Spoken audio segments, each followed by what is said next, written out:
Hola, buen día. Hola, Hola. Hola, buen día. estamos. Hola, Buenos buen día. días. Hola, buen día. Ya estamos arrancando. Permítanme ingresarlos a todos. A ver ahí.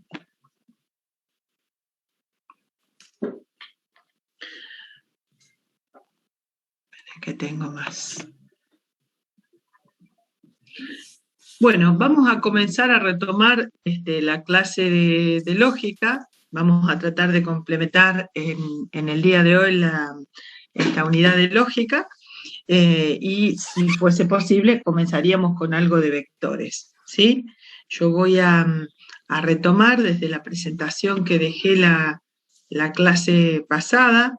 Lógicamente, si tienen dudas o consultas, o mientras estoy hablando o antes, siempre la idea es que podamos interactuar y bueno, y resolverle aquellas dudas o cosas que ustedes quieran preguntar.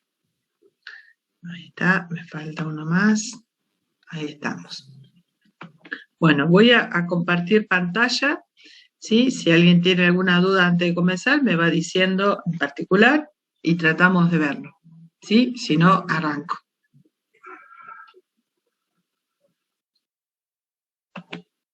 Partir.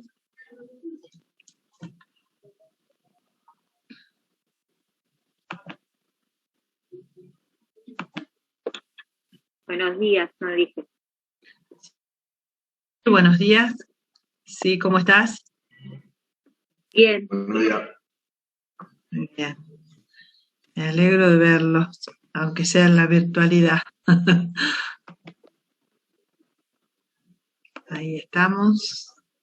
Hay más gente para entrar.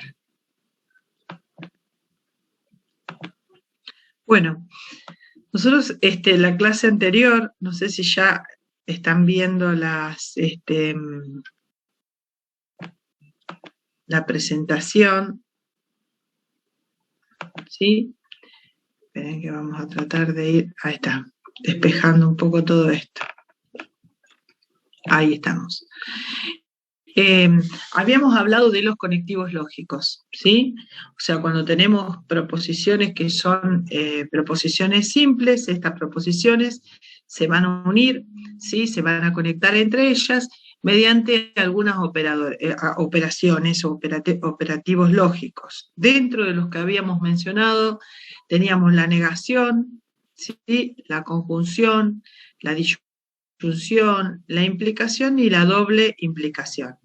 Cada uno de estos conectivos tenía su correspondiente tabla de verdad, ¿sí? Que, bueno, cada tabla de verdad nos permite saber con anticipación cuáles son, cuándo es verdadera o cuándo es falsa, ¿no? Esa proposición compuesta.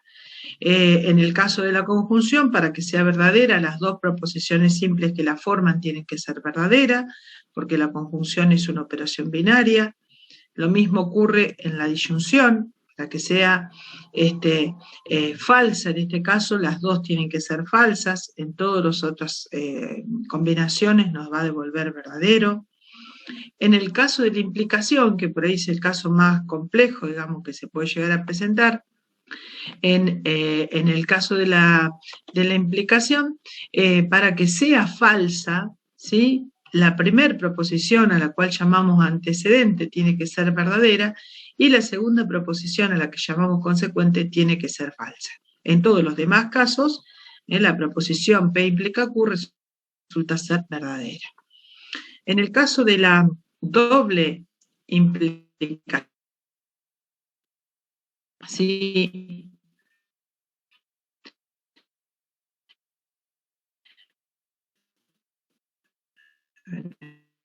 Vamos a avanzar. En el caso de obligación, teníamos para repasar, ¿no? Tienen que ser las dos proposiciones simples que la integran o verdaderas o ambas falsas. O sea, tienen que tener lo que habíamos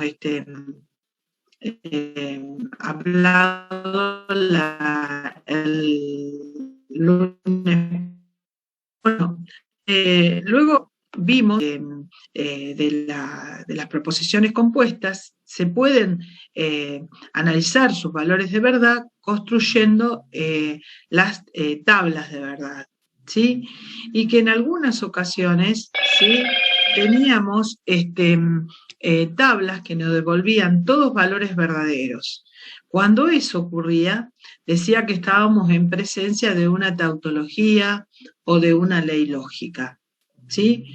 Como este ejemplo que estamos mostrando, que me dice que si niego una implicación, su formato equivalente es una conjunción donde el antecedente queda igual y el consecuente queda negado. O sea, la negación de la implicación equivale a P y no Q. ¿Eso qué significa? ¿Qué significa cuando uno tiene una flecha de ida y una flecha de vuelta? Yo podría reemplazar en algún ejercicio a la negación de la implicación por esta expresión mucho más sencilla, P y no Q. ¿Sí? ¿Por qué? Porque cuando hice la demostración mediante una tabla de verdad, obtuve todos verdaderos, ¿sí? O una ley lógica. También puede ocurrir que cuando uno trabaje con una tabla de verdad, obtenga todos falsos, ¿sí? Todos falsos. En alguno de los ejercicios le debe haber pasado eso. Eso significa que estamos en presencia de una contradicción, ¿sí? Que cualquiera sea el valor de verdad de las proposiciones que la forman, ¿sí?, a esa proposición, en este caso P y no P, va a resultar siempre una falsedad, una contradicción. Pero también puede ocurrir que cuando uno arma una tabla de verdad se encuentre con algunos verdaderos y algunos falsos, ¿sí? Entonces eso significa que estamos en presencia de una contingencia, ¿sí? O sea que los valores de verdad de esa proposición compuesta, en este ejemplo P implica P y Q, van a depender de P y de Q, ¿sí? No tenemos certeza, no tenemos un resultado definitorio. Eso sería lo que estamos cuando tenemos una contingencia. En particular, ¿sí?, habíamos mostrado las tautologías o leyes lógicas más usuales, ¿sí? Hay 8 de las que vamos a desarrollar con mayor detalle. Una de ellas es la ley de la involución, ¿sí? Es muy, muy conocida, digamos, porque uno la viene usando de mucho tiempo de saber o aplicar los conceptos de lógica. Esta ley dice que la negación de una proposición equivale a la misma proposición, ¿sí? No P equivale a P. Un ejemplo, seguramente que ustedes han usado muchísimo, es cuando tenían menos 8, por ejemplo, 2 menos consecutivos, ¿sí? 2 menos consecutivos. Hacían positivos eso. Exacto, y les quedaba 8. Bueno, estaban usando la ley de la involución, ¿sí? Bueno, es un ejemplo para que, digamos, asociemos estas cuestiones con cosas que ustedes ya probablemente han usado montones de veces, pero bueno, no tenían el nombre concreto que le estamos dando ahora. Otra ley es la ley de la idempotencia. Si tengo P y P, sí, solo sí P, ¿sí? Acá o P es equivalente a P, ¿sí? O sea, cuando utilizamos la conjunción o la disyunción de una proposición consigo misma, lo que obtenemos es la misma proposición, ¿sí? Otra operación muy frecuente es la deriva. Si tenemos P y Q es equivalente a Q y P, ¿sí? Podemos cambiar de lugar a las proposiciones P y Q, ¿sí?, en la conjunción y en la disyunción. Ojo, en esas dos operaciones, con esas dos operaciones, y el resultado no. Esto puede llegar a ser de utilidad cuando están haciendo ejercicios o quieren simplificar determinadas situaciones, entonces ahí aparece como significativa la ley conmutativa. Lógicamente, si construimos las tablas de verdad, ¿sí? Cuando armemos la de la doble implicación, tiene que darle sí o sí, ¿sí? Una tautología. Lo mismo pasa con la ley asociativa, ¿sí? La ley asociativa es la que me permite cambiar de lugar los paréntesis, ¿sí? Si tengo P y Q y R, esto va a ser equivalente a P y Q y R, ¿sí? Trabajo primero con Q y R y después juntamos P y lo que me dio Q y R. O lo mismo pasa con la disyunción, ¿sí? Esto es lo que en la jerga, digamos, de operaciones con números, nosotros, esto sería el producto lógico, la I. Entonces, si tenemos 3 por 5 por 10,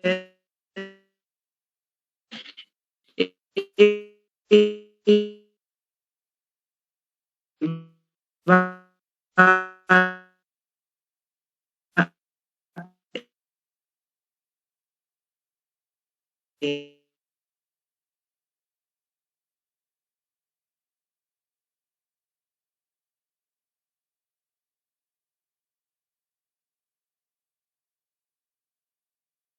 no sé, 7,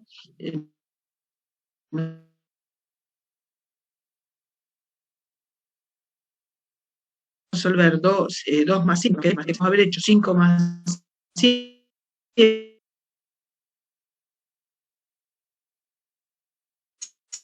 y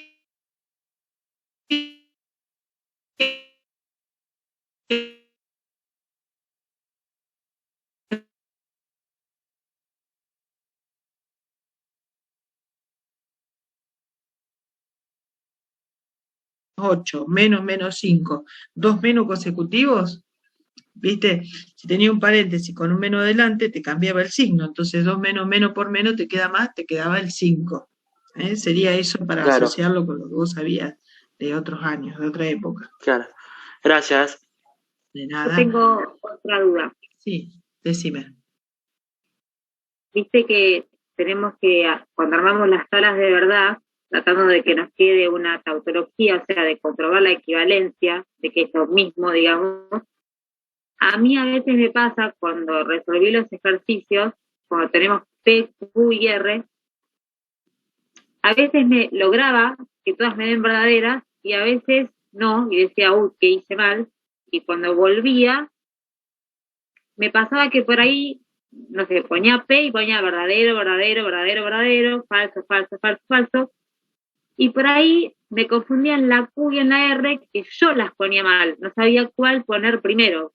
Por ahí ponía primero Q, o por ahí ponía primero R, y bien. Ahí mandaba a la macana en poner por ahí en la segunda, verdadero, falso, y por ahí ponía verdadero, falso. Dije, esto lo tengo que volver a preguntar. Claro, siempre tenés que usar lo que aparece de izquierda a derecha, en el orden en que están. Por ejemplo, yo quiero hacer la asociatividad, ¿no? Entonces tengo el primer renglón, P, I, Q y R. Entonces, cuando armo mi tablita de valores, voy a poner en P 4 verdaderos, 4 falsos, ¿sí? En Q, 2 verdaderos, 2 falsos, 2 verdaderos, 2 falsos. Y en R, así, ves como aparece así escrito, y en R, alternado, un verdadero, un falso, un verdadero, un falso, un verdadero, un falso. Así, bien. Si vos cambiás por alguna razón eso, no te va a dar. Claro. ¿Sí? Claro. Siempre. Sí. Es una regla mnemotécnica, pero, digamos, uno tiene, si uno quiere hacer eso, supone vos decís, no, yo quiero armar las combinaciones, no hay ningún problema, pero no tenés que errarle ninguna. Claro. ¿Sí? Y ahí es donde se dificulta. Ahí yo me confundía y hice mal. Sí. Claro, en todos los ejercicios siempre acuérdate, siempre vas de izquierda a derecha, ¿sí? En lógica. Bien, era eso. Muy bien. probalo y después me contás, a ver si te resulta. Y lógicamente que estas 8 que yo estoy mostrando les van a dar tautologías, ¿sí? Después, si hay otros ejercicios, no tenemos nada asegurado. Hay que construir la tabla de verdad y ver cuál es el resultado. No todo es ley. Estas están garantizadas. Bien. Vamos a seguir acá. Bueno, estas leyes voy a volver acá porque las vamos a usar un montón, las van a usar un montón en los ejercicios. Es importante que quede claro el concepto. Se usan cuando uno tiene que negar, ¿sí? Si se niega el i, si se niega la conjunción, esto va a ser equivalente a ¿quién? Ese i lo voy a convertir en un o, ¿sí? Y cada proposición simple que te acá, no importa que sea P o que tesis, lo que haya en esta posición, ¿Cómo que se distribuye? Acá tengo Q, va a aparecer, se distribuye, pero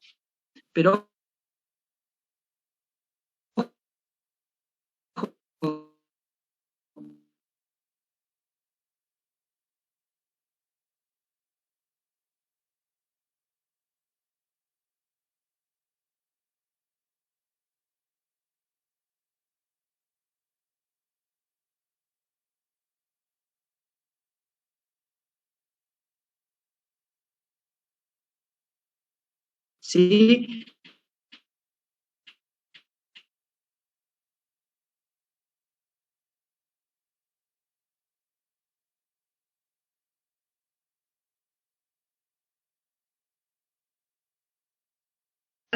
Esto en ejercicios, porque lo estamos comprobando y demostrando a través de las tablas de verdad. Profe. Sí. Y otra que es importante... Se salteó la quinta. Ah, espera que me vuelvo. Espera. Ah, está mal numerado, Está mal numerado acá. Ahí, la distributiva. Esta la propiedad distributiva, lo que me permite, es la que hicimos paso por paso, ¿se acuerdan en el Excel, la clase pasada? ¿Sí? Es la propiedad distributiva de la conjunción respecto a la disyunción, ¿sí? O sea, si tengo P, I, Q o R, puedo aplicar la distributiva y hacer P, I, Q o P, I, R. O puede ser la de la disyunción respecto a la conjunción. Entonces voy a escribir P o Q y P o R, ¿sí? Y esto, lógicamente, como es una ley, cualquiera de estas que tenemos acá, ¿sí? Nos va a devolver tautología cuando armamos la tabla de verdad, ¿sí? Bueno, esta sí es una de las que demostramos. ¿Se acuerdan que fuimos armando paso por paso? Siempre voy de izquierda a derecha, voy respetando los paréntesis, y esto de la doble implicación, lo que les quiero decir en cualquiera de ellas, es que es una flecha de ida y una flecha de vuelta. O sea que si yo tengo escrito P o Q y P o R, puedo escribirlo como P o Q y R, ¿sí? Así como cuando tengo P, O, Q y R, aplico la distributiva y escribo esto, si escribo de este lado puedo llegar acá. Ida y vuelta es, ¿sí? Eso es importante. O sea, que lo podríamos hacer de las dos maneras. Claro, exacto. Vos, supone, vos ves escrito esta parte que está acá a la derecha, P, O, Q y P, O, R, y te dicen, ¿de qué otra manera se puede escribir esto? ¿Sí? ¿Y de qué otra manera se puede escribir? Supone que vos no tengas esto. Y uno dice, bueno, acá se repite P, ¿sí? Y tengo una conjunción y una disyunción. Entonces puedo escribirlo como P y 1 a Q o R, ¿sí? A Q y R. Es decir, es como, a ver, para decírtelo con un ejemplo, digamos, de los comunes, ¿no? De lo que ustedes saben de la teoría de conjuntos. Esto sería como sacar el factor común. Una cosa es aplicar la propiedad distributiva, y si yo quiero volver para atrás, es sacar el factor común. A ver, esperen que voy a hacerlo en un ejemplito. Esperen. Vamos a ver si puedo escribir en la pizarra.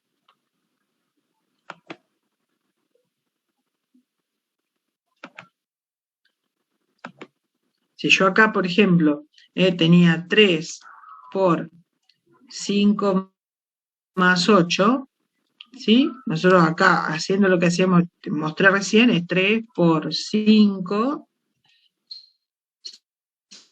¿sí? Más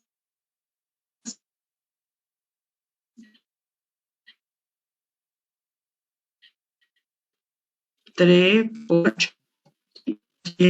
Lo que vamos a hacer, bueno, voy a escribir el mundo LB, ¿sí? O en otro ejemplo tenían, no sé, vamos a poner así,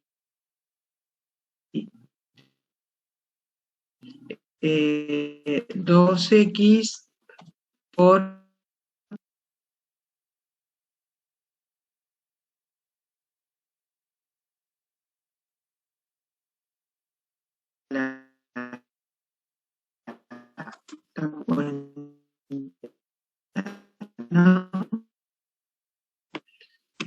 vemos y nos queda dado más, a ver acá, más 2x cuadrado, les debo el cuadrado acá, porque no sé si me lo va a dejar escribir. Bueno, a ver, un segundo, a ver si me deja escribir al cuadrado. No. Bueno, les debo el cuadrado ahí, más, en este caso sería 10x, ¿no? A ver cómo me permite esto escribir el cuadrado.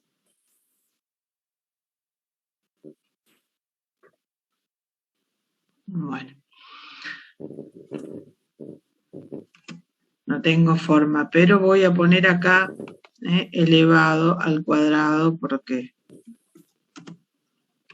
vamos a usar el símbolo como en máxima.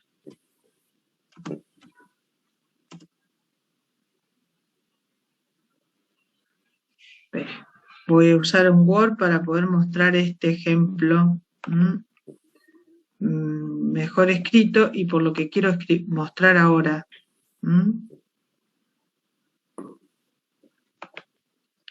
Esperen, vamos de nuevo a compartir pantalla y voy a usar un Word que tengo por acá.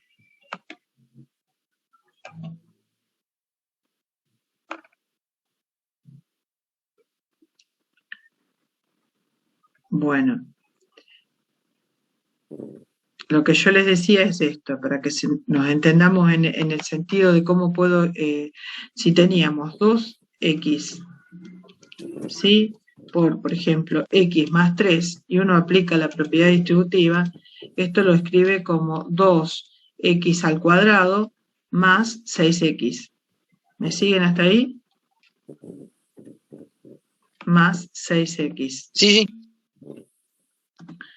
Esperen que acá tengo que elevarlo al cuadrado, que es lo que no encontraba en la pizarra de Zoom.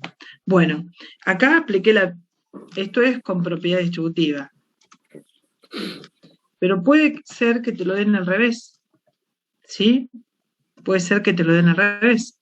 Puede ser que el ejercicio, ¿sí?, sea 2x al cuadrado, que es lo que ustedes hacían antes, o hace tiempo, 2x al cuadrado, más 6x. Entonces, cuando ustedes tenían un ejercicio como este, ¿sí?, podían escribirlo de otras formas, ¿sí? Y entonces lo que decían, bueno, busco entre 12 y 6 un número que lo divida exactamente, un factor común. Y el divisor común mayor de 2 y de 6 era 2. Y tenían entre x cuadrado y x. Y el divisor común mayor entre x y x cuadrado es x, ¿sí? Entonces, lo que hacían era dividir 2x cuadrado dividido 2x, eso le devolvía x, ¿sí? Porque 2 dividido 2 me da 1 y x cuadrado dividido x, se restan los exponentes y me queda x elevado a la 1. Y luego da 6x dividido 2x, 6 dividido 2 me queda 3. Entonces estamos mostrando, con un ejemplo, bueno, del estilo de que ustedes ya conocen, ¿sí? Lo contrario a la propiedad distributiva, que es lo que nosotros llamamos como factor común, o lo que se llamaba históricamente como factor común, ¿sí? Esto es lo que por eso digo, yo puedo, así como puedo aplicar distributiva, puedo partir del segundo miembro y sacar factor común. Eso es lo que me está garantizando esta ley que nosotros estamos viendo acá. Vamos a dejar de compartir para poder seguir con el apunte. Fíjense la importancia, ¿no?, de esta ley. Bien, bueno, las leyes de De Morgan, ¿sí?, que ya se las expliqué. Esta también, la negación de la implicación, ¿sí? Si negamos una implicación, esto va a ser equivalente a una conjunción, o sea, reemplazo el implica por un i, ¿sí? En donde el antecedente queda como está y el consecuente queda negado, ¿sí? Y también está la ley del contrarrecíproco, es decir, que P implica Q es equivalente a su contrarrecíproco, es decir, no Q implica no P.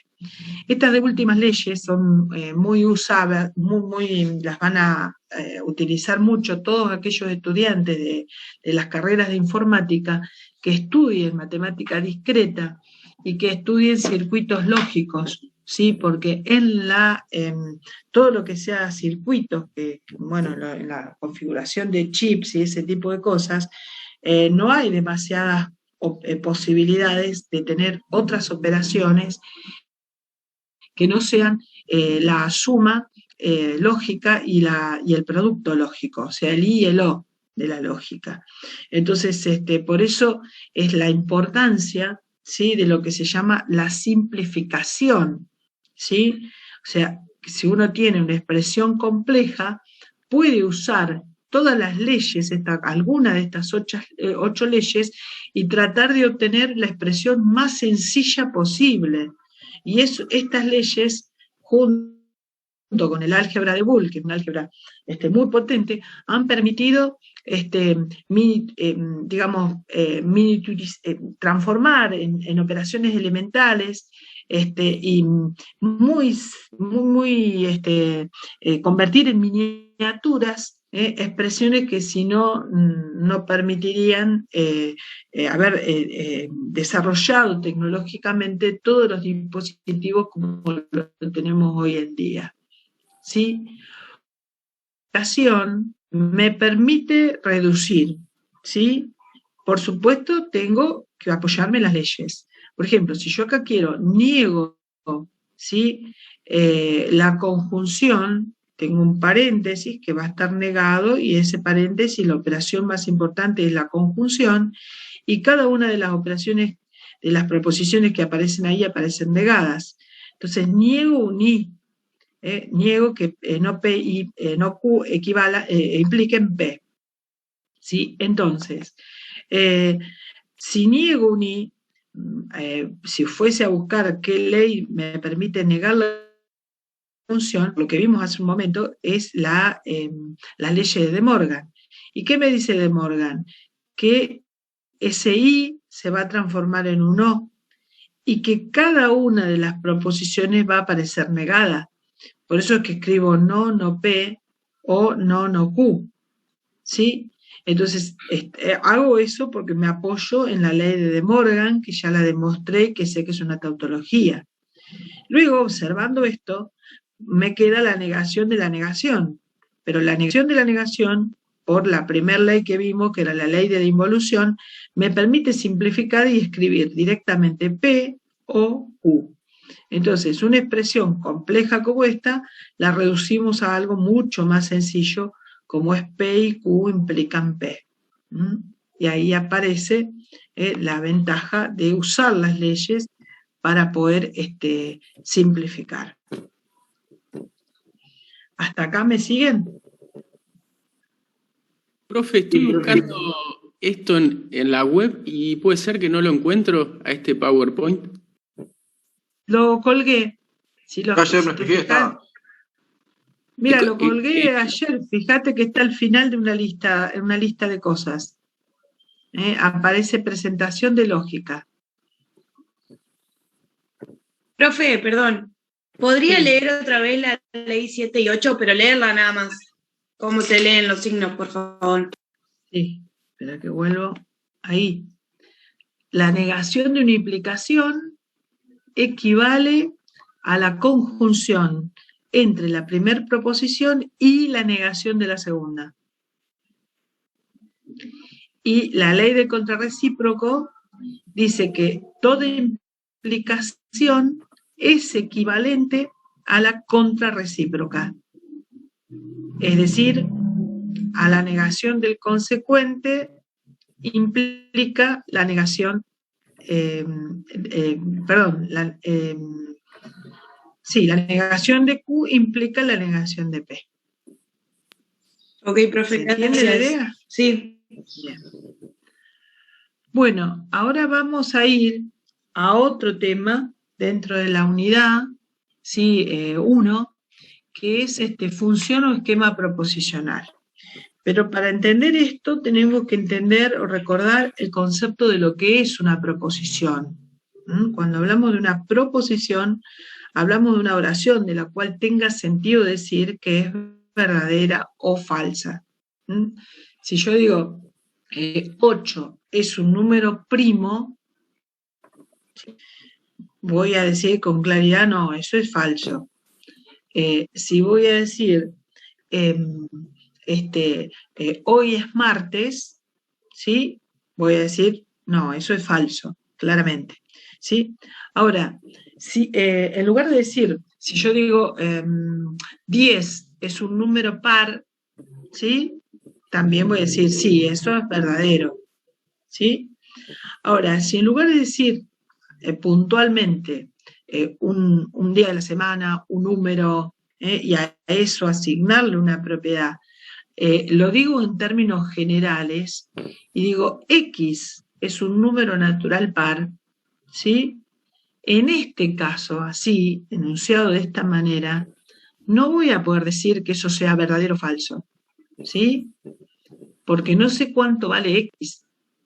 Entonces, cuando tenemos expresiones, ¿sí?, de este estilo, ¿sí?, o decir X es un día del mes de agosto, no sé qué día del mes de agosto estoy hablando, ¿sí?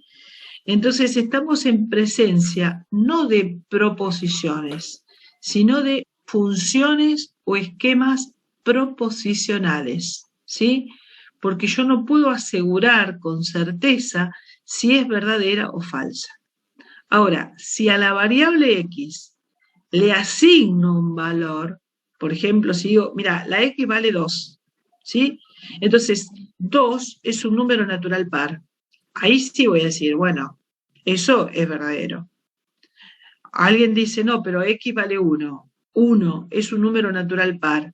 No, eso es falso.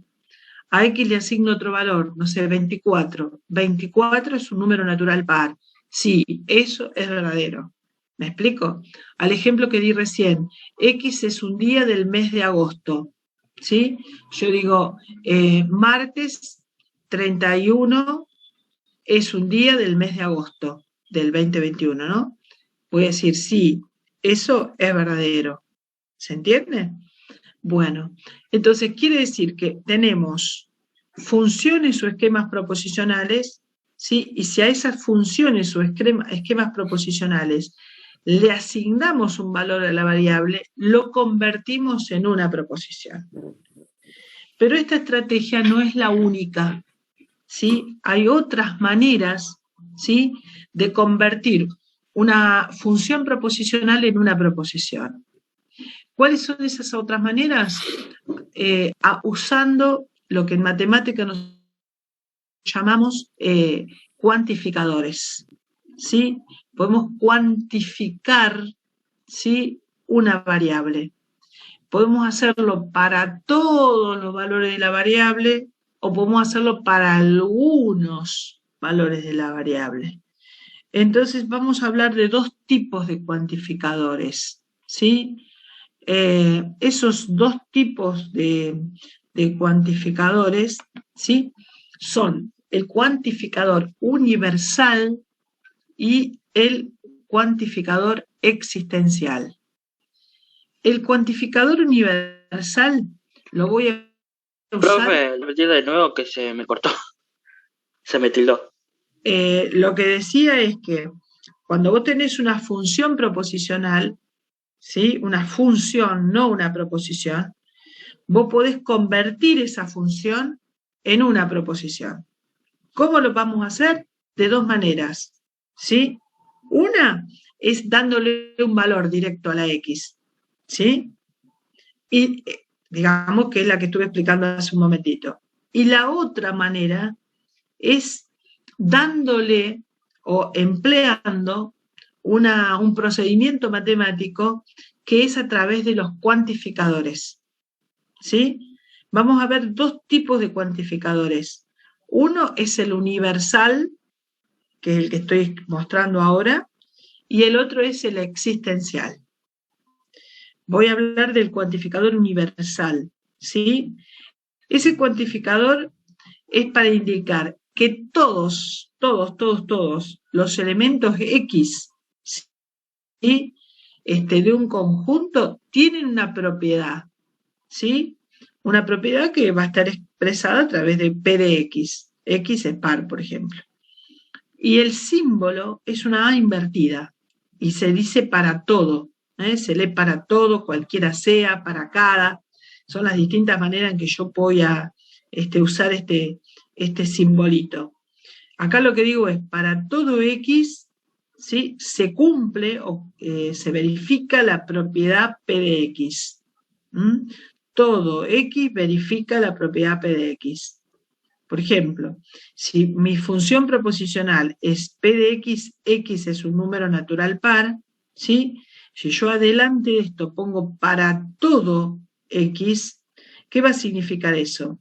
Para todo X, X es un número par. O dicho en lenguaje coloquial, te digo, todos los números naturales son pares, ¿sí? Ven, todos los números naturales son pares, ¿sí? Yo digo, X es un nombre mortal.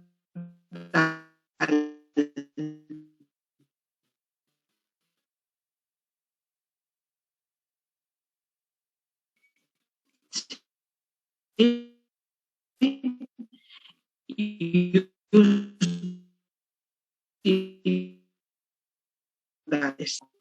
¿Sí? Ahora, sí, en lugar de decir que tener abarca todos los elementos, un conjunto determinado, quiero usar alguno de esos elementos, uso otro cuantificador. El cuantificador existe.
interesante.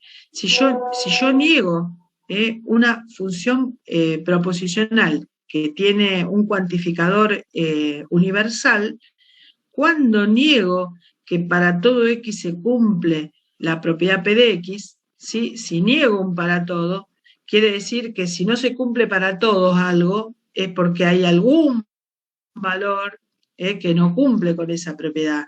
Es decir, existe algún X que no cumple la propiedad P de X, ¿sí? Si niego que todos los números naturales son pares, ¿sí? Voy a decir que existe al menos algún número natural que no es par. O estoy diciendo, no todos los números naturales son pares. ¿Sí? Profe, hay una alumna pidiendo que explique los cuantificadores en el chat. Porque... Bueno, ya voy a volver. Espérenme un cachito que termino con la idea de negación y vuelvo. Para no complicarle al que ya viene, siguiendo la línea de la clase.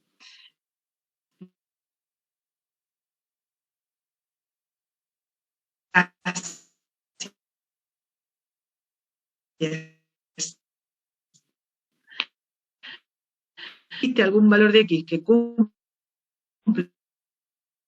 con la propiedad de P de X? ¿Sí? Se convierte en un para todo y la propiedad queda negada. ¿Sí? No es cierto que exista algún valor de X que cumpla con la propiedad de P de X. Esto va a ser equivalente a decir todos los valores de X no cumplen con la propiedad P de X. ¿Sí? Si tengo el ejemplo, algún número natural es par, que lo simbolizábamos así, existe un X que cumple con la propiedad P de X. Entonces, si niego esto, digo, no existe algún número natural par, ¿sí? O podría decir, ningún número natural es par, que sería la otra manera de escribirlo. ¿Sí? Bueno, esto es en cuanto a los, digamos, cuantificadores, ¿sí? Voy a retomar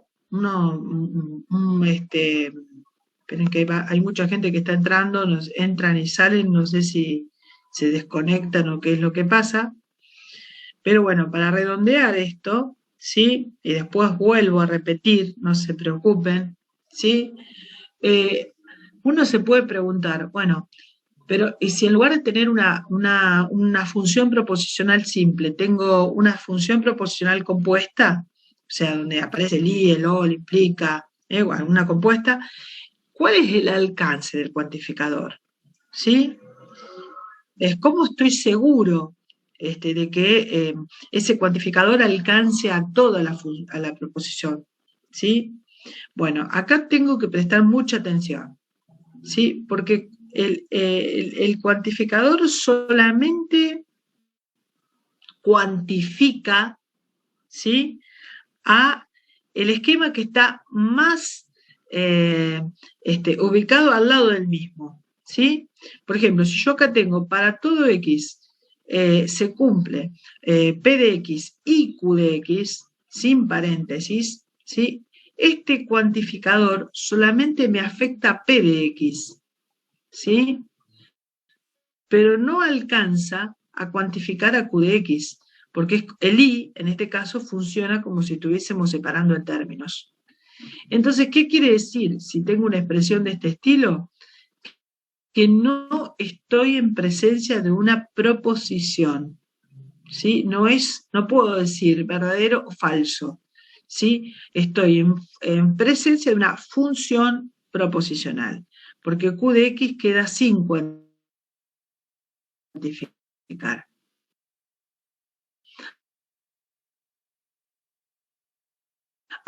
Ahora, si usé eso, un paréntesis, como está acá, ven que es corte, digo, para todo X debe cumplen con la propiedad P de X, entonces ahí sí estoy en presencia de una proposición. Acá tengo otro ejemplo. Si digo, existe algún valor de x que es menor a 5 o es mayor, x más 2 es igual a 7, también, fíjese acá lo separa en términos, ¿sí? Entonces, ese cuantificador solamente me afecta al x menor a 5. Estoy en presencia de una función proposicional. Si le pongo paréntesis, ¿sí? Ahí cambia la cosa, ¿sí? Porque el cuantificador abarca todo el paréntesis, ¿sí? Es decir, existen algunos valores de la variable x que son menores a 5 o que x más 2 es igual a 7. Y ahí voy a poder decir si esto es verdadero o falso. Si es variable x que cumpla con esas dos o con esos dos requisitos que estaba abarcando, ¿sí? Por otra parte, ¿sí? Cuando uno utiliza, digamos, cuantificadores, generalmente, si utiliza la implicación, el símbolo que va a aparecer es el para todo. ¿Sí? Yo digo, todos los números enteros son mayores que 5. ¿Sí? El todos lo voy a representar con este símbolo que es para todo. Números enteros lo voy a representar con si x pertenece a los enteros. Entonces, ¿sí? X es mayor que 5. ¿Sí? Entonces, fíjense cómo escribo simbólicamente esta posición. Todos los números enteros son mayores que 5. Si aparecen todos, va a ir sí o sí la implicación. La primera parte, el antecedente, es que sea entero. Si es entero, entonces es mayor que 5. ¿Esa sería una contradicción, profe? Pues. Mirá, no sabemos cuáles son los valores. Acá lo que dice que todos los números enteros son mayores que 5. Esa es una falsedad. Esta es una proposición falsa, ¿sí? Porque no es cierto que todos los enteros son mayores que 5. Yo tengo 2, que es entero, ¿sí? Menos 8, que es entero y no es mayor que 5, ¿sí? O sea, este es un ejemplo de una proposición falsa. Acá tengo otra proposición, ¿sí? Existen algunos valores de la variable x que sí pertenecen a los enteros y son mayores que 5. Es decir, algunos números enteros son mayores que 5. En este ejemplo es una proposición, ¿sí? Verdadera, porque hay números enteros que son mayores que 5. El 20, el 28, el 205, el 3624, qué sé yo. Hay muchos números que cumplen con este requisito. ¿Sí? Bien. Vamos a las preguntas, ¿sí? Del uso de los cuantificadores para poder repetir o no repetir todo, pero en función de lo que de los que no escucharon o no pudieron tener el inicio de este tema. ¿Sí? Entonces, nosotros lo que partimos de esta idea, no todo lo que uno lee es una proposición. ¿Estamos de acuerdo hasta ahí? Para que sea una proposición, necesito que sea una oración de la cual tenga sentido decir que algo es verdadero o es falso. ¿Sí? Si yo digo, el cuerpo humano está formado por distintos tipos de sistemas que son fundamentales para su funcionamiento, ¿sí? Eso voy a decir si eso es verdadero. Si digo, si combino una molécula de hidrógeno y 2 de oxígeno, obtengo, si combino un átomo de oxígeno y 2 de hidrógeno, obtengo una molécula de agua, ¿sí? Voy a decir que eso es verdadero o falso, ¿sí? Ahora, si no puedo decir con precisión algo, y digo, X es un cuadrilátero, pero no sé cuál es X, ¿sí? Si digo, X es un número que tiene una raíz cuadrada que es 8, ¿sí? Pero no sé cuál es el número, ¿sí? Entonces, en esos casos, no estoy en presencia de una proposición, sino de una función proposicional, como muchas de las que ustedes usan en análisis, ¿sí? Muchísimas, la mayoría de lo que estudian análisis matemático estudian funciones, ¿sí? En ese sentido estamos hablando. Ahora, si esa función yo quiero convertirla en proposición, ¿sí? Tengo dos técnicas. Una es asignarle un valor, darle un valor a la X, ¿sí? Como en este ejemplo que estamos viendo, si era X es un número natural par, X lo relleno con algún número, no sé, con 10, y digo 10 es un número natural par. Entonces, cualquiera va a decir, eso es verdadero. ¿Sí? Bien, pero esa no es la única estrategia. ¿Sí? La otra estrategia es convertir a esa función proposicional en proposición mediante dos tipos de cuantificadores, ¿sí? Esos dos tipos de cuantificadores son el cuantificador universal, ¿sí?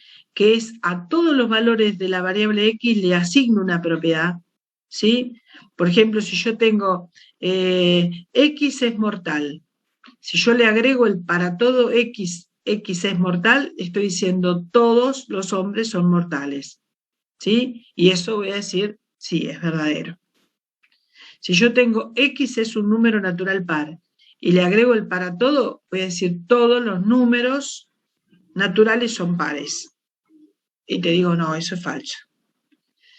Entonces, puedo usar el cuantificador universal o también puedo usar, no quiero involucrar a todos los valores de la variable, sino a algún grupo o un subgrupo, entonces voy a decir, existen algunos números naturales que cumplen con la propiedad P de X.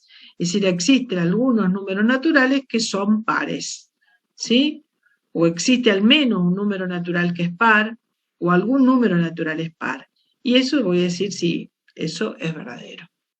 ¿Sí? ¿Se entiende la idea? Eso es el tema central de esto que estamos mostrando, estamos contando.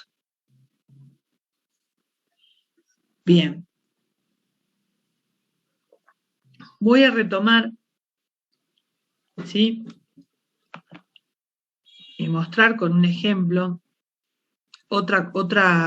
para que puedan hacer otro de los ejercicios que aparecen en la práctica, que tiene que ver con la implicación, con los teoremas, ¿sí? Nosotros teníamos en matemática los teoremas, ¿sí? Que se pueden enunciar como una implicación, ¿sí? Y hablamos del antecedente y hablamos del consecuente, ¿sí?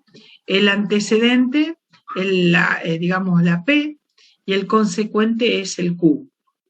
Si un triángulo T es equilátero, entonces T es isósceles. Yo tengo esto, el triángulo T es equilátero, quiere decir que tiene los tres lados iguales, y esa va a ser mi hipótesis. Yo parto de algo que conozco, que tengo un triángulo T que tiene tres lados iguales, y quiero demostrar que ese triángulo entonces tiene dos lados iguales, por eso es isósceles, ¿sí? Bien, hay ejercicios, esperen que voy a mostrarle a otro que tengo ya escrito en otro lado.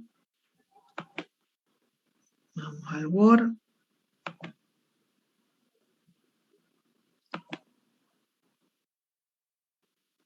Un ejercicio que aparece en la práctica, ¿sí? En la práctica de esta forma. Pero vamos a cortar esto para no mostrarlo todo junto. Bien, me piden que demuestre ¿sí? Que si A menos B es igual a 11, entonces, ¿sí? Entonces, A cuadrado menos B cuadrado es igual a 121 más 22B. ¿Sí?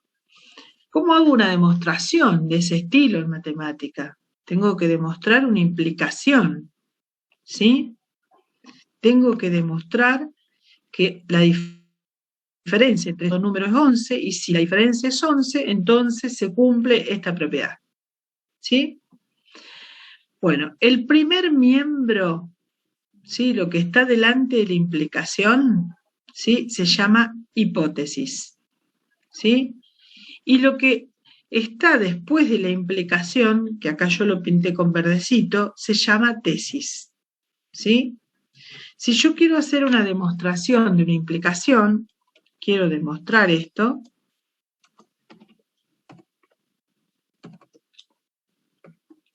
siempre en una implicación voy a partir de la hipótesis.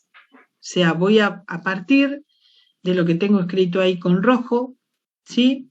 Esperen que vamos a ir pegando. ¿Sí? Voy a escribir, ¿sí? Esto, que A menos B es igual a 11, ¿sí? Entonces, parto de la hipótesis, ¿sí? De acá puedo hacer un montón de cosas. Podría despejar A, podría despejar B, ¿sí?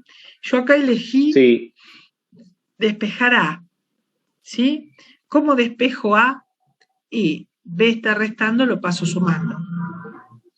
Lo que pasa es que en lugar de hacer eso directo, ¿sí? Yo acá lo hice en la hora anterior, se los explico a ustedes ahora, ¿sí?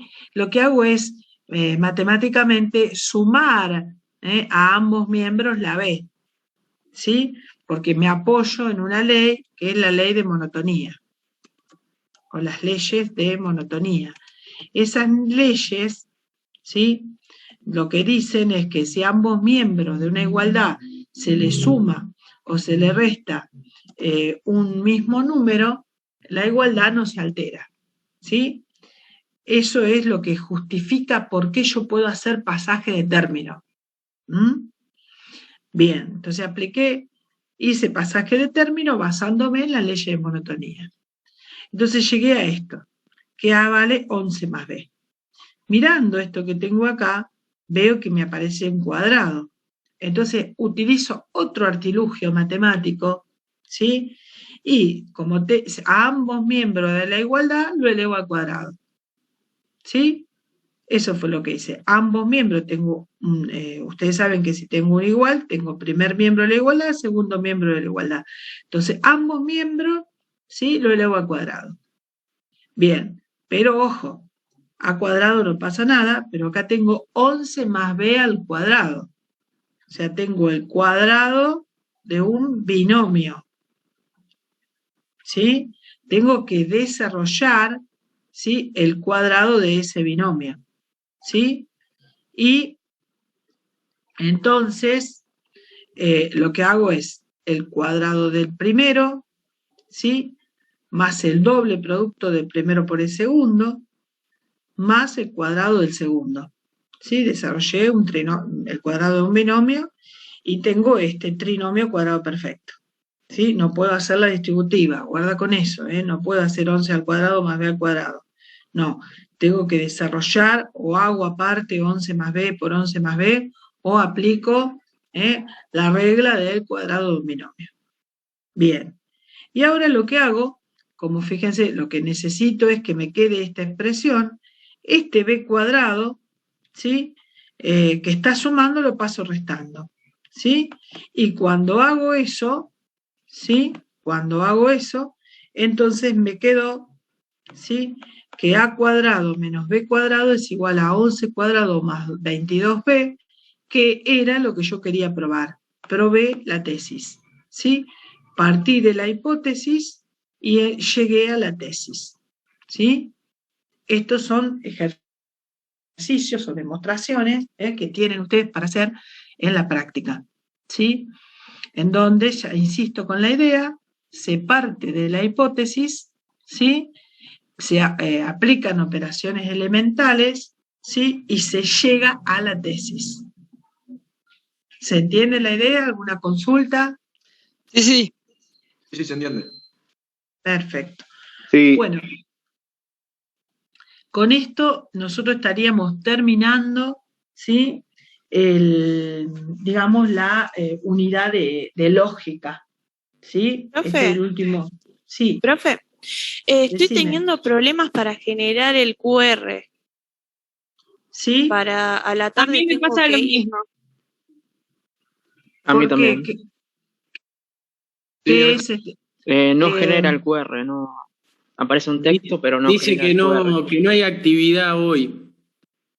Ajá. ¿Y ustedes entraron en la lista? La letra que corta, ¿cuál es? ¿La P? De los ¿Cómo? que tienen Perdón. presencial. El listado de los que hoy tienen presencial, Sí. ¿cuál es? No, lo que hicimos fue lo siguiente, El grupo mirá, no 2. fue por letras, porque el tema es por el aforo. Entonces, los que o sea, los que no fueron el lunes pasado, ¿sí? Van a ir hoy, ¿sí? Los que no Yo tengo fueron el lunes. anotado de la primera clase que usted dio, tengo anotado práctica de 14 a 16 los lunes y práctica de 16 a 18 los jueves. Tengo dos días de práctica. Sí, lo que pasa es que no tenemos aforo para los días jueves, ¿me entendés? No tenemos un aula todavía, ahora dicen que va a cambiar esto, ¿sí? No tenemos un aula que aloje la cantidad de alumnos que tenemos 100 alumnos inscriptos, ¿sí?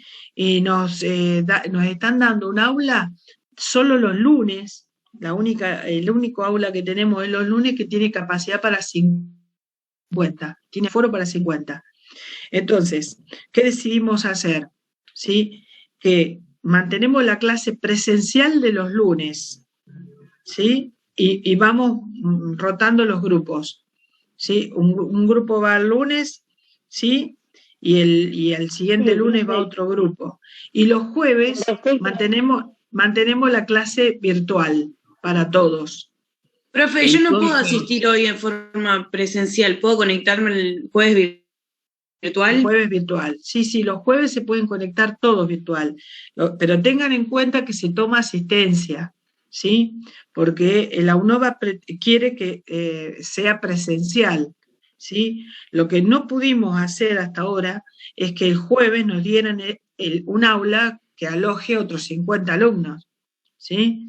Porque no tienen aforo, o sea, imagínense que toda la universidad quiere usar el aula 1, el aula 2, el aula 12, ¿sí?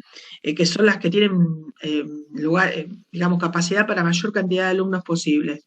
Entonces, Profe, bueno, pero entonces le pregunto, ¿nos perdemos clase? Porque uno no entiende para qué abren la presencialidad si no hay capacidad. ¿Para qué la abren? Bueno, mira, sí, yo no te puedo contestar esa pregunta porque no... Le pregunto para entender porque hay caos en otras materias también. Entonces, está bueno que vuelva a la presencialidad, pero no está preparada la estructura.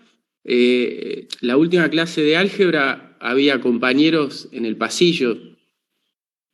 En lo posible vamos a tratar de que las clases de práctica sean presenciales, ¿sí? En lo posible. Bueno, ¿alguna otra pregunta de lógica antes de cambiar de tema o de lo que ustedes quieran?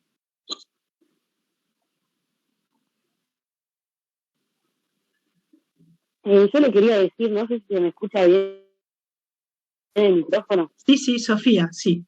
Sí. Perdón que no tengo cámara, pasa que tengo un celu que no le anda la cámara frontal. Solo jueves.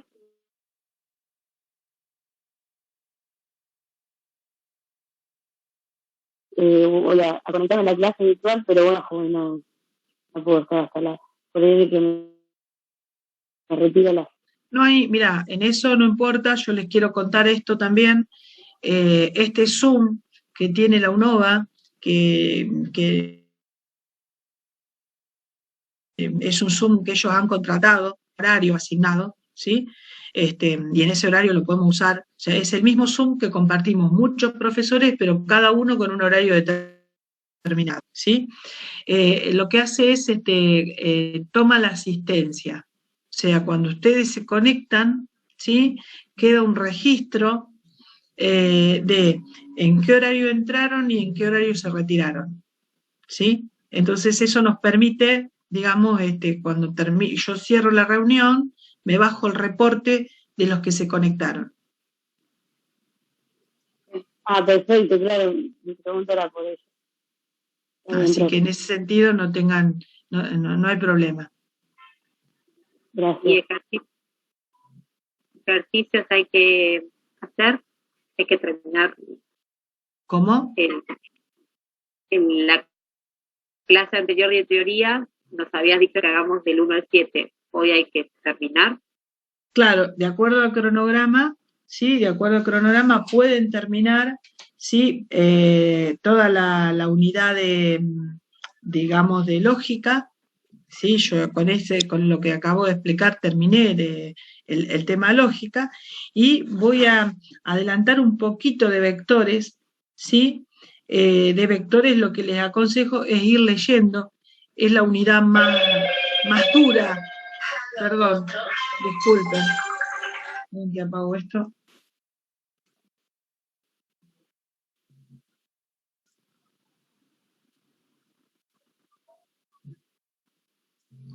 Es la unidad más larga, la de vectores, y tiene conceptos centrales muy importantes, ¿sí?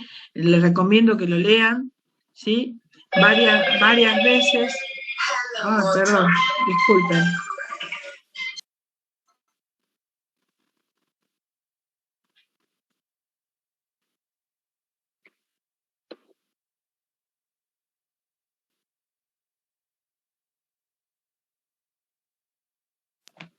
Perdón, ahí estamos.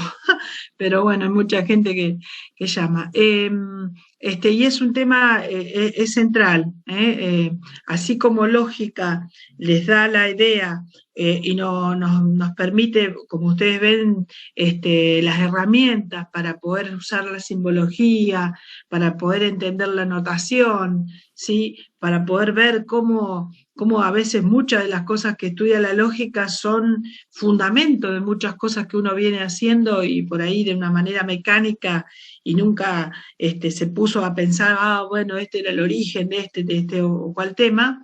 Bueno, el tema vectores es lo que permite ver, salirnos, ¿sí? de esa matemática clásica y ver que hay muchas operaciones que uno puede usar utilizando un concepto central dentro de lo que es el álgebra, que también se aplica en otras disciplinas, como por ejemplo la física, porque muchos de ustedes tienen la idea de vectores, pero no desde la matemática, sino desde la física, y sin embargo es un tema central del álgebra, ¿sí?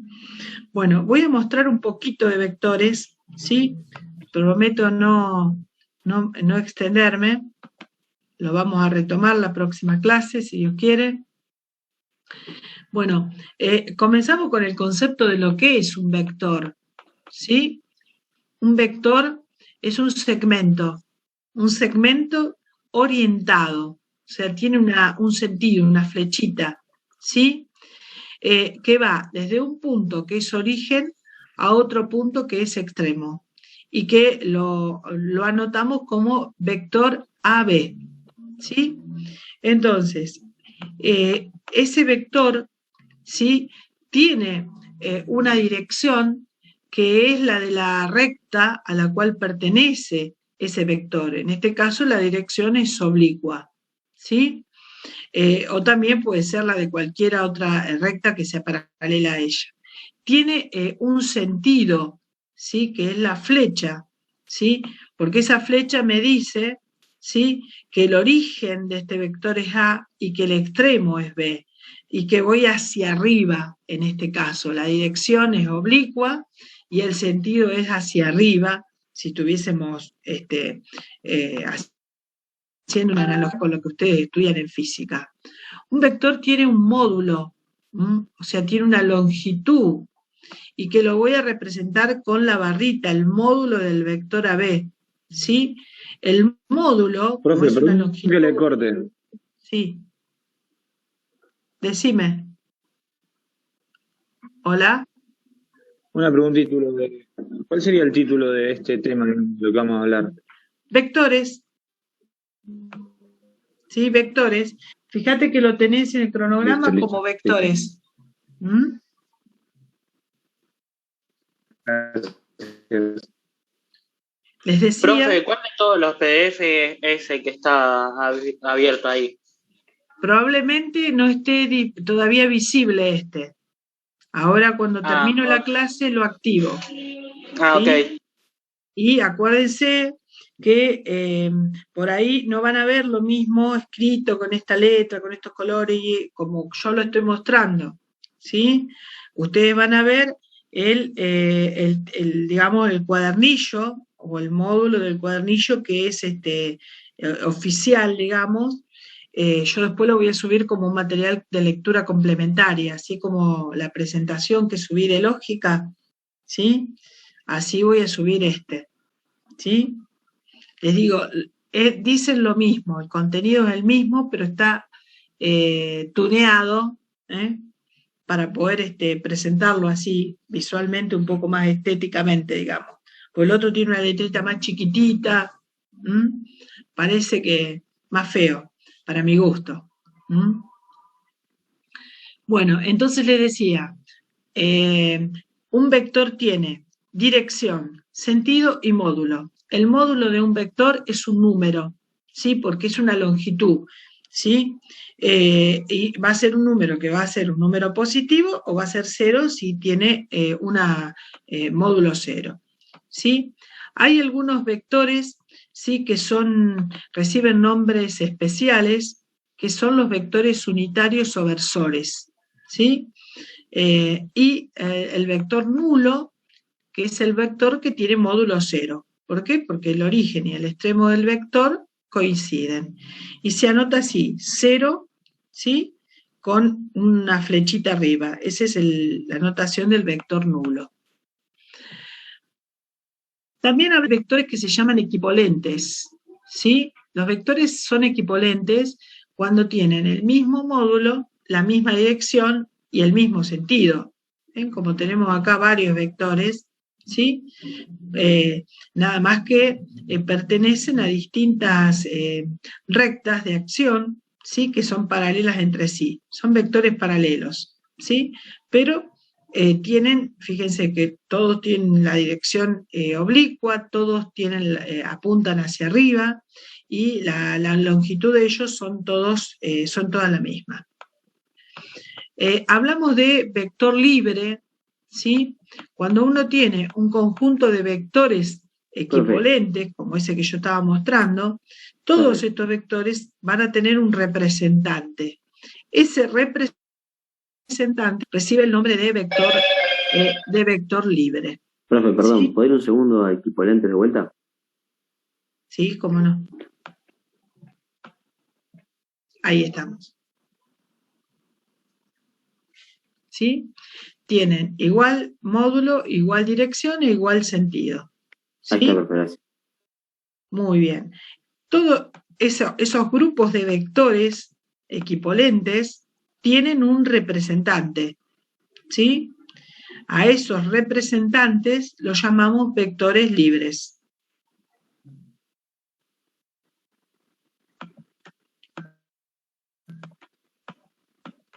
Bien.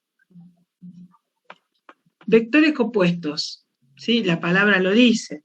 Son vectores que van a tener el mismo módulo, la misma dirección, pero tienen sentido contrario. ¿Sí? Bien. Esto ustedes lo deben haber visto los que estudian física, ¿sí? También deben haber visto esto, pero nada más que le agregan otro requisito, que es el punto de aplicación, porque los vectores representan fuerzas. Entonces, además de conocer la dirección, el sentido y el módulo, otra cosa que les exige la física, que nosotros acá en la matemática no se lo exigimos, es el punto de aplicación, en qué lugar estoy aplicando la fuerza. ¿Se entiende? Esa es la diferencia, digamos, en relación a lo que ustedes conocen de física. Bueno, ¿qué operaciones puedo hacer con los vectores? Puedo sumarlos, lógicamente, ¿sí? Si para sumar dos vectores libres, lo único que hago es dibujo el primer vector y por el extremo del primero dibujo el segundo. Entonces, el vector suma va a tener el origen del primer vector y por el extremo del segundo vector, ¿sí? Este es el método del triángulo. Hay otra manera para sumar vectores, que también probablemente la conozcan, que es usando la regla del paralelogramo. ¿Cuál es la regla del paralelogramo? Dibujo al vector U, con origen común al vector U, dibujo al vector B, trazo una paralela al vector U por el extremo del vector B, y trazo una paralela al vector U por el extremo de, una paralela, al vector B por el extremo de U. ¿Ven? Completo con la línea de puntos. Entonces, el vector suma, ¿sí?, va a ser la diagonal de ese paralelogramo. ¿Va quedando claro acá cómo hacer la suma? ¿Conocían estos mecanismos? Creo que lo aplicamos en química para determinar si una molécula era polar o apolar, creo, si no me equivoco. Exacto, claro. ¿Podría explicar de nuevo, profe, si no es mucha molestia? ¿Cuál de las dos? ¿Las dos? ¿La suma? Sí, por favor. Sí. Para hacer suma de vectores libres, mira, dibujás el primer vector que te dan y por su extremo dibujás el segundo vector, en este caso B. Entonces, la suma va a ser un vector, que acá está dibujado con verde, que va a tener como origen el origen del vector U y como extremo, ¿sí?, el extremo del vector B. Vamos a dejar entrar acá.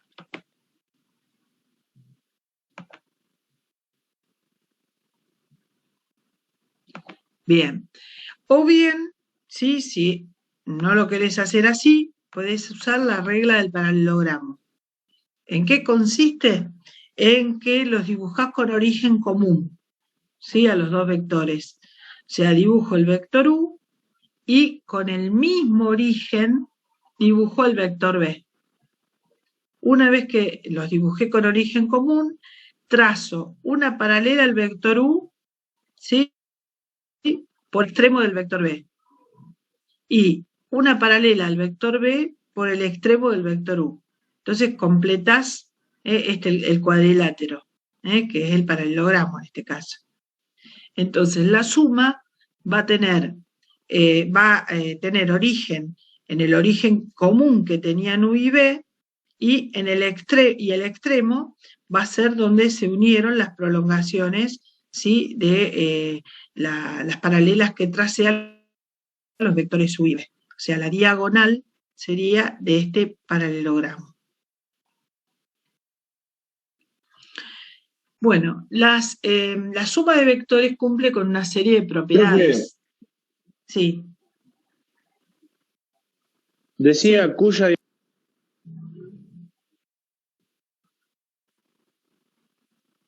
Sí, decime. No se escuchó. Diagonal coincide. ¿Esto estás preguntando? Cuya diagonal coincide con la suma de los vectores. Me faltó anotar lo último, gracias, ya está. Ahí estamos. ¿Este lo va a subir, profe? Sí, lo voy a subir, ¿sí? No digo hoy, porque la verdad que no sé si ya lo voy a poder hacer hoy, pero lo subo a este apunte como complementario, digamos, porque el apunte principal, insisto, es el que va a aparecer publicado, aparece aparece el trabajo práctico, después va a haber algunos videos, ¿sí? Después van a aparecer las respuestas, ¿sí? De lógica todavía no están visibles las respuestas, pero las vamos a publicar porque hay que activarlas nada más, ¿sí? Todo queda ahí dentro del aula. Bueno, ¿qué propiedades cumple la suma de vectores? Cumple, obviamente, la propiedad asociativa, ¿sí? Si sumo más B más U más B más W. Puedo cambiar de lugar, se cumple la propiedad conmutativa, ¿sí? Si yo hago U más B, es lo mismo que B más U. La suma de vectores, ¿sí? Cumple con, ¿sí? Existe el vector nulo, tal que si hago un vector nulo, esto va a ser igual que al vector nulo le sumo el U y me devuelve el vector U. ¿Sí? Es como el 0. Si a 5 le sumo 0, es lo mismo que 0 más 5 y es igual a 5. A eso llamamos elemento del neutro, nada más que con vectores. Y también tiene elemento opuesto, ¿sí? O sea que va a existir el vector menos U, ¿sí? Que es opuesto al vector U, tal que U más menos el vector U es igual a menos U más U y me da el vector nulo. Lógicamente, si los vectores son opuestos, si los sumo, lo que obtengo es el vector nulo. También podemos hacer resta de vectores, ¿sí? Aprovechándonos de esta propiedad que dijimos hoy. O sea, si dibujo al vector U, por el extremo del vector U, dibujo el vector menos B, ¿sí? Entonces, el vector resta va a tener como origen el origen de U y como extremo el extremo de menos B. ¿Sí? Me apoyo entonces en la propiedad triangular para poder restar vectores. También voy a poder multiplicar a un vector por un número. Nosotros hablamos en álgebra de un escalar. En lugar de decir por un número, decimos por un escalar. ¿Sí? ¿Qué quiere decir esto? Que si yo multiplico vector U por un número K, por un escalar K, voy a obtener otro vector, ¿sí? Por ejemplo, tengo el vector U y lo multipliqué por 3. Entonces tengo 3 veces el vector U, ¿sí? Si ese número K es positivo, entonces el vector 3U va a tener la misma dirección que el vector original. Ahora, si este número, en lugar de ser 3, es negativo, multiplicaría por menos 3, ¿qué es lo que va a hacer? Me va a cambiar el sentido, ¿sí?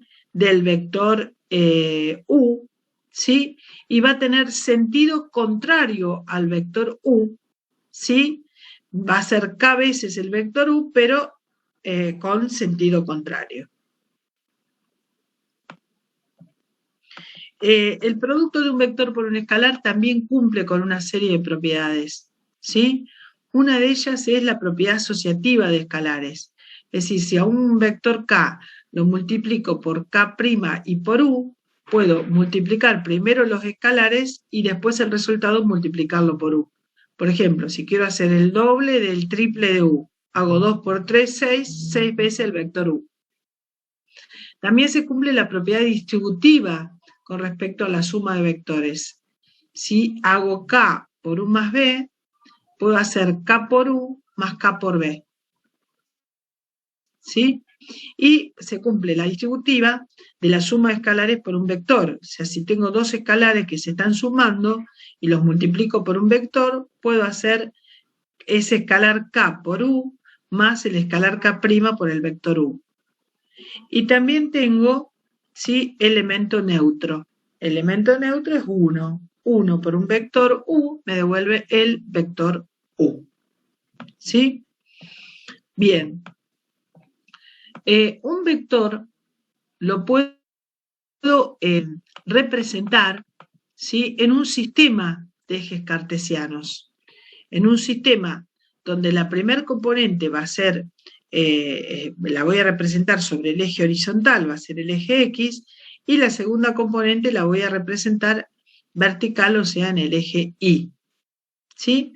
Entonces, si tengo un vector AB, el A va a tener coordenadas X1 e Y1, y B va a tener coordenadas que serán X2 y 2. ¿Sí?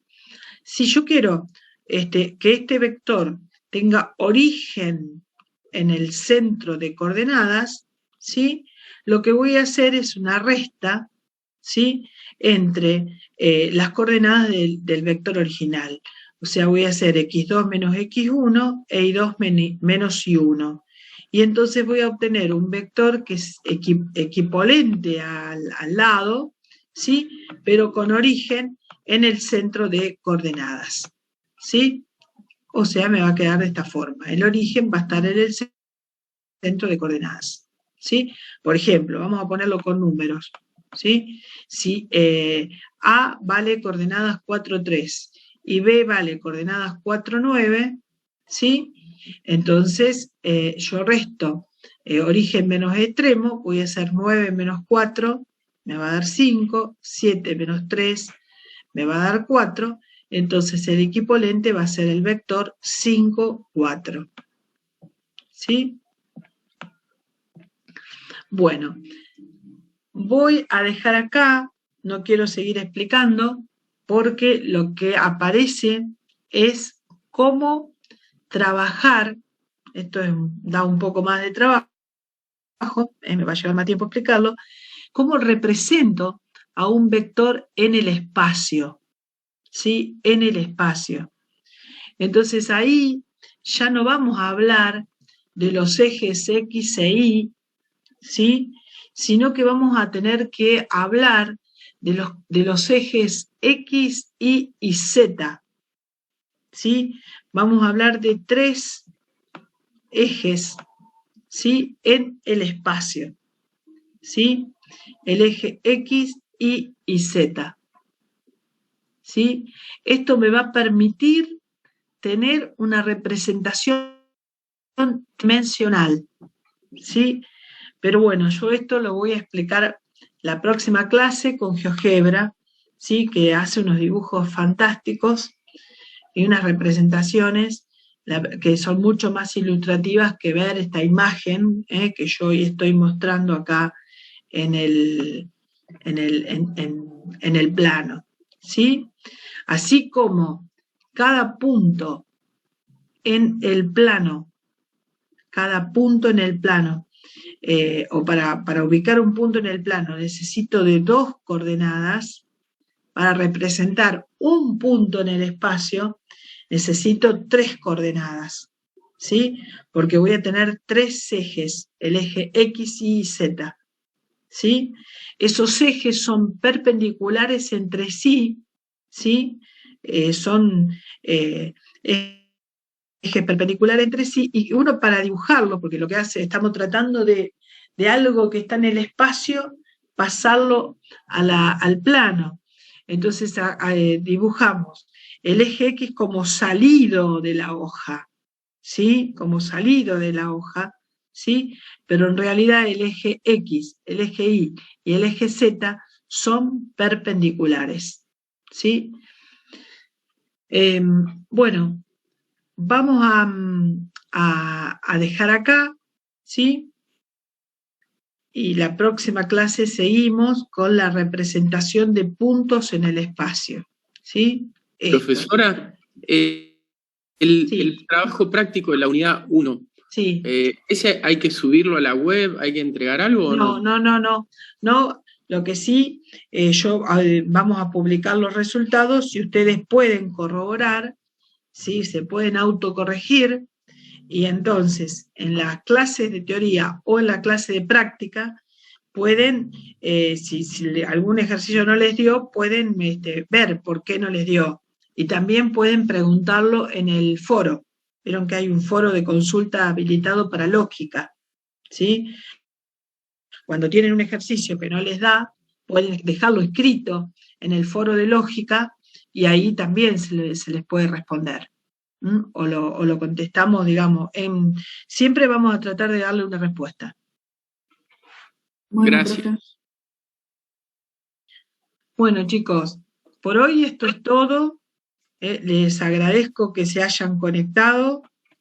Sí, profe. Espero, sí. Decime. No, te agradecemos también a vos. Bueno, la verdad que espero que les sirva. Váyanse marcándose dudas, que yo sé que cuando uno leer hasta que uno se acostumbra no es tan sencillo, ¿sí? Tiene una anotación, tiene una particularidad, ¿sí? Y ustedes están haciendo un esfuerzo muy grande porque gran parte lo hacen solos. Entonces, bueno, este espacio tiene ese sentido, que aquello que ustedes hayan detectado que les haga ruido, lo podamos conversar en clase, en esta clase virtual, digamos. Profesora, entonces hoy, por ejemplo, el grupo 1 no hay clase, ni virtual ni presencial a las 14. La profesora va a estar dando en simultáneo, ¿sí? Nos podemos conectar. Va a activar, se pueden conectar igual, ella va a estar dando en simultáneo. Buenísimo eso, no sabía. Claro, lo que no les garantizo, porque no sé cómo hace, pobre, es que funcione la conexión. Claro, ahí va perdiendo la conexión, esa es la dificultad que tiene, y por ahí, si hay mucha gente presencial, ¿sí? Es difícil atender las dos cosas en simultánea. Va a intentar hacerlo, pero bueno, la verdad es que se prioriza al presencial, ¿sí? Entonces, Grupo 1, hoy el que quiere y puede se conecta virtual y el jueves es Grupo 1 presencial. Así sería. No, presencial el jueves hasta ahora no. El jueves ¿Pero van a la misma clase? Claro, sí. eso, dan a la misma clase. Se da la misma clase, sí. Listo, joya. Sí, pero virtual. Los jueves es virtual, chicos. Sí. Hasta ahora, ya veo que dentro de un rato cuelgo la clase esta y me avisan de que podemos volver no, pero hasta ahora no tengo ningún mensaje que diga lo contrario. El jueves va a ser virtual. ¿De acuerdo? Profe, recuerde mandar la lista de nuevo, así podemos generar el QR. Ya la estoy mandando. Ya, mira. Espera un cachito. Espera.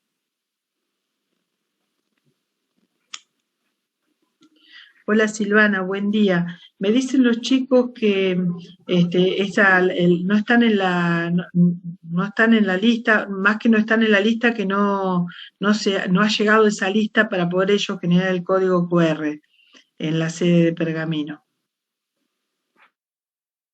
Decime si tengo que enviarla a alumnado o si hay alguna otra cosa que puedo hacer. Bueno, ahí yo la mandé el sábado, chicos. Igual voy a llamar ahora, voy a cortar con ustedes, voy a llamar acá alumnado por las dudas, ¿sí? Bueno, profe, gracias. Bueno, muy bien. Los espero, si Dios quiere, el lunes próximo y que tengan muy buena semana, chicos. Gracias, profe. Gracias, profe. Gracias.